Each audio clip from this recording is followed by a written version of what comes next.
Hello everyone, it's a very quick video this week to show you my latest free printable, which you can get over on my website, which is www.funcraftstodoathome.com. And this is the free printable.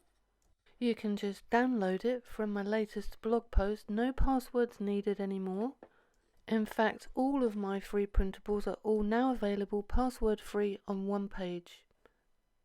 And if you are interested, I do tell you a little bit about the history of this image over on my blog. And these are the beads that you can make with this free printable. And I do have these gorgeous silver cores over in my Etsy shop if you aren't sure where you can get them from. So let's get started. You need to print the design off either UK A4 size or US letter size. And then you put it through a straight cut shredder. If you don't have a shredder, you can use scissors or a craft knife and ruler. However you decide to cut your strips, they need to look like this. They need to be 7mm wide. I mean, you could cut them wider than that if you want to, but definitely not less than 7mm. And you don't need a bead tool for this. I am using a standard size plastic drinking straw. Based on the bead cores that I use, the drinking straw needed to leave a core hole of 6mm. You need to have the design at the top of the strip and face downwards, and you need to put a layer of glue from a glue stick at the end before you start rolling. As many of you will know, I do sell proper bead rolling tools, but I know not everyone has a bead tool to hand, but straws are very easy to get hold of. There is a knack to doing this, and all I can tell you is the more you do it, the easier that it gets. Unlike when you use a bead rolling tool, when you use a straw, something that hasn't got a slot in, it's basically your left hand. If you're right-handed, it's basically your left hand that does all the work. My fingers are a bit black here because I didn't let the print dry properly before I cut it up. So that's all there is to it, and then you just need to fit the bead cores.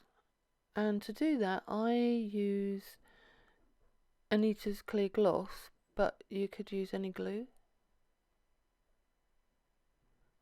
Incidentally, this is what I glaze my beads with as well, although I don't glaze these ones because they're printed on glossy paper. So I'm using a child's paintbrush handle here, and I don't think I really need to explain what I'm doing here.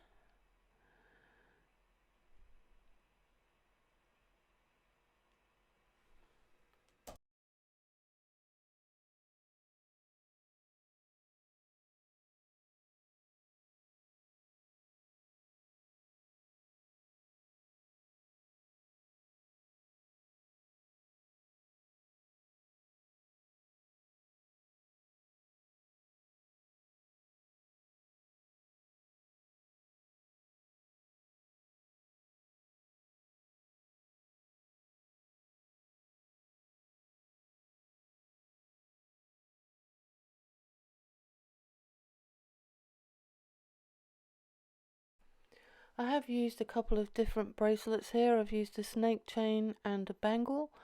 I think I do have them in my Amazon shop, but I will check. If I haven't, I'll try and put some in there.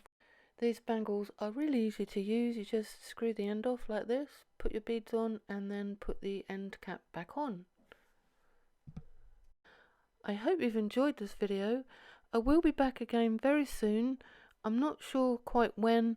I may do another one next week. It may not be until after Christmas, but I will be back. And when I do come back, I'm going to have a very special download for you. It's a brand new template that I have just finished designing, and I used it to make the red beads that you see above. They are, of course, the European style beads, which can be quite difficult to make. If you use my template and you follow my instructions exactly, then you will get the perfect European style paper bead shape. Anyway, take care everyone, enjoy your holidays, and I look forward to seeing you in the next video. Bye for now.